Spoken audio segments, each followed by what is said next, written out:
Alors voilà cette conférence prononcée par Madame Patricia Caris. Madame Caris, après une longue carrière dans l'administration publique et depuis 2013, directrice générale adjointe aux statistiques et à l'analyse sociale à l'Institut de la statistique du Québec.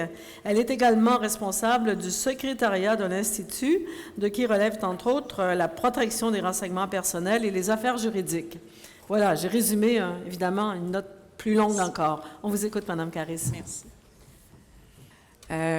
Pour faire une présentation beaucoup plus sérieuse, je vais vous parler de la raison de pourquoi l'Institut de la statistique. Il y a beaucoup de gens parmi vous qui sont habitués strictement au modèle de santé. Merci beaucoup. Et on sait que jusqu'à présent, la plupart du temps, les discussions se font autour des modèles qui rendent exclusivement disponibles les données de santé.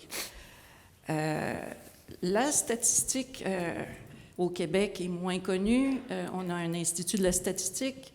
Je pourrais vous en parler un petit peu plus loin. Nous, on est arrivé dans ce dossier-là suite à un certain nombre de constats dont les chercheurs connaissent bien les dessous. Entre autres, un constat du scientifique en chef qui disait, en gros, lorsque le chercheur passe plus de temps dans les démarches administratives en vue d'obtenir le jeu de données qu'en faire l'analyse et assurer la diffusion des résultats obtenus, il est légitime de s'interroger sérieusement sur l'atteinte du plein potentiel des montants investis en recherche. Je pense que ce constat, vous êtes quelques-uns à l'avoir fait. Maintenant, ça ne vous explique pas pourquoi l'ISQ a été interpellé là-dedans. C'était une recommandation du scientifique en chef il y a quelques années déjà, qui proposait d'ajuster le mandat de l'Institut pour faire en sorte que les ministères puissent y verser les données et qu'on puisse en assurer la conservation et la gestion des données. Pourquoi? Pour diverses raisons. Entre autres, parce que l'Institut est une agence statistique. Vous allez me dire, oui, mais encore, bien, une agence statistique, ce que ça fait en règle générale, c'est entre autres que ça fait depuis très longtemps une tradition de protection des données. C'est entré dans nos pratiques, on fait ça depuis des années. Normalement, on dispose plus facilement de l'accès aux données administratives. On dispose également d'un comité d'éthique depuis plus de 25 ans et on a aussi un comité confidentialité. J'écoutais lors des ateliers tantôt. Je pense qu'il y aurait des grandes discussions à avoir sur, en ce moment, toutes les questions qui se posent sur les modes d'application de confidentialité. Je pense qu'on pourrait y passer plusieurs journées, on ne ferait pas le tour de l'histoire. Je ne vous fais pas l'historique de l'Institut, mais je dois quand même vous dire qu'au Québec, on a l'équivalent d'un institut depuis plus de 100 ans. Maintenant, je me permets de vous faire un petit tour de l'histoire du dossier récente. Dès 2017, dans le plan économique, il y avait déjà d'annoncer l'octroi, la mise en place d'un comité sur toute la question de l'accès à certaines banques de données. Je vais reculer un peu le micro, oui. On nous disait déjà qu'on allait prévoir les ressources et les façons de faire, qu'on allait faire des modifications législatives pour assurer, entre autres, la protection des renseignements personnels. On est en 2017. En 2018, le dernier gouvernement avait déjà, toujours dans le plan économique,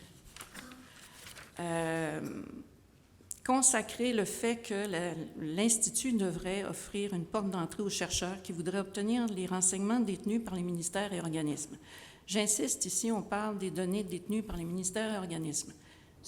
On ne parle pas encore des données établissements, des données cliniques. On nous disait ici qu'on commencerait par certaines banques de données du ministère de la Santé et des Services sociaux et de la Régie d'assurance maladie. Il y a eu un comité qui avait été instauré l'année précédente où vont se poursuivre donc, des travaux. Et on prévoyait déjà à ce moment-là une modification de la loi de l'Institut pour faire en sorte de simplifier l'accès aux renseignements et la sécurité des données. Lors du dernier budget, en 2019-2020, Le gouvernement a accru, dans le fond, cette perspective-là en annonçant d'emblée qu'aux données de santé déjà prévues, qu'on ajouterait les données provenant du ministère de l'Éducation et de l'Enseignement supérieur et que la loi de l'Institut serait modifiée pour permettre d'utiliser les données disponibles à ces fins et également pour qu'il soit responsable de transmettre les données vers les organismes statistiques hors Québec. On pense en particulier à Statistique Canada. Maintenant, je me suis permis de dresser ce cours historique parce que en ce moment, j'ai des discussions avec plusieurs chercheurs qui n'étaient pas au courant de l'instauration de ce mécanisme-là et qui nous accusent presque de l'avoir fait en catimini. Ce que j'ai compris, c'est que beaucoup de chercheurs ne se sont pas intéressés aux annonces du budget du Québec en pensant que ça ne les concerne pas. En fait, ça concerne tout le monde. Le mécanisme d'accès comme tel, l'idée, c'est de simplifier l'accès aux données aux fins de recherche et également de réduire les délais pour l'accès à ces recherches. Il faut que je vous dise d'emblée qu'il s'agit en fait d'un premier pas. Et on sait très bien qu'il reste énormément d'étapes à franchir parce que c'est un secteur en mouvance. On commence par certaines données administratives. C'est clair qu'il va y avoir beaucoup de travail pour réussir à organiser différemment l'accès aux données et le rendre plus efficace. Maintenant, les orientations qu'on a. Donc, c'est un modèle multisectoriel qui graduellement va offrir l'accès aux données. J'insiste là-dessus parce que, comme je vous le disais, on regarde beaucoup quand on est du secteur de la santé, et je sais de quoi je parle, j'y ai été quelques années, on regarde les modèles santé. Or, ici, on parle d'un modèle qui va intégrer des données d'autres secteurs. C'est donc assez différent.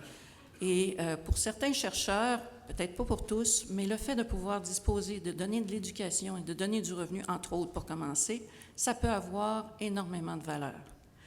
Faciliter l'accès tout en améliorant la protection des renseignements personnels et la sécurité des données. Et je dois vous dire qu'en assistant aux différents ateliers, je me rends compte que ce n'est pas nécessairement un acquis, la question de la sécurité. Faire évoluer le modèle pour tenir compte des avancées en matière de production, d'utilisation des différents types de données, on parle d'administrative, mais clinique, massive, etc., et des besoins des différents utilisateurs. On parle des chercheurs. Aujourd'hui, on parle que des chercheurs du secteur public, mais vous êtes tous au courant que les chercheurs du secteur ou qui sont financés par le privé, il y a là des enjeux encore au moins aussi importants, mais tout en demeurant sensible aux inquiétudes de la population et aux besoins de recherche. Le mécanisme comme tel, il y a un guichet qui est peut-être la porte d'entrée et qui est ce qui est le plus visible, qui est ouvert depuis le mois de juin dernier. Il y a un service d'accès aux données qui a été mis en place depuis au-delà de 10 ans. Et il y a des centres d'accès aux données de l'Institut de la statistique qui existent eux aussi depuis une dizaine d'années. Il y en a à Montréal, il y en a à Québec, il y en a un qui va ouvrir également à Sherbrooke cet hiver. Je fais un petit aparté sur qu'est-ce que couvre le mécanisme pour l'instant. Ce que vous voyez dans la section pointillée est ce qui est couvert, c'est-à-dire des données administratives RAMQ, M3S, on devrait avoir revenu éducation, et aussi des données qui appartiennent à l'ISQ, qui sont des données d'enquête. Ce qui, pour l'instant, n'est pas là, ce sont les données cliniques, les fichiers de chercheurs. Bien entendu, il y a là des services également qui sont de plus en plus accessibles pour aider à la préparation de la demande d'accès. Il y a de la documentation en ligne, des outils aux chercheurs, on fait des créations de fichiers de recherche, on fait de l'appariement, et on gère l'accès aux fichiers de recherche dans un environnement sécurisé. Si vous avez prêté attention à la présentation de ce matin, dans le cas de la Finlande, j'ai été très intéressée de voir qu'un des points essentiels de FinData, c'était entre autres la question de la sécurité de la donnée et de l'accès limité dans un environnement sécurisé. Les banques de données, je vais aller plus rapidement. Les banques de données qui seront disponibles ou qui sont disponibles en ce moment, le registre des événements démographiques, le fichier des naissances, les séjours hospitaliers, la performance hospitalière, système d'information, registre des traumas, le ICLSC, les banques de données communes des urgences, et de la RAMQ, le célèbre FIPA, le fichier des services pharmaceutiques et le fichier des services rémunérés à l'acte. Je ne vous parlerai pas longtemps de l'approche pour la sécurité de l'information, mais je vous dirais qu'en gros, pour nous, c'est l'équilibre entre les mesures de sécurité, protection des données, sécurité physique, informatique, responsabilité légale et formation des chercheurs et un accès. Plus vous êtes contraint, plus vous avez d'accès à des données fines. C'est un peu la logique. Autrement dit, plus vous avez accès facilement à des fichiers et plus vous risquez d'avoir des fichiers qui sont, comment je dirais, un peu lavés d'une certaine quantité de données, qui sont préparées. C'est un peu la logique de la plupart des agences statistiques et de ce qui est mis en place un peu partout dans le monde. On a une aide comme telle. Je n'aurai pas le temps de vous faire le tour du processus d'accès aux données en 10 points, mais ce que je peux vous dire, c'est qu'en gros, il y a un guichet qui est implanté auquel vous avez accès et qui évolue graduellement et qui continuera à évoluer. L'idée du guichet, c'est de servir de point d'entrée pour toute une série de démarches que les chercheurs, jusqu'à présent, ont dû faire en s'adressant de manière séparée, tant à la Commission d'accès qu'au ministère de la Santé, qu'à la RAMQ, et éventuellement, quand ils en avaient besoin, à d'autres ministères. L'idée étant de les aider à faire cette démarche-là et de s'assurer que, au moment où ils déposent leur demande, que tout est présent. Donc, les demandes d'autorisation, pour ceux qui ne le savent pas, continuent à passer par la Commission d'accès à l'information. L'article 125 demeure en vigueur, ce qui est une absolue nécessité.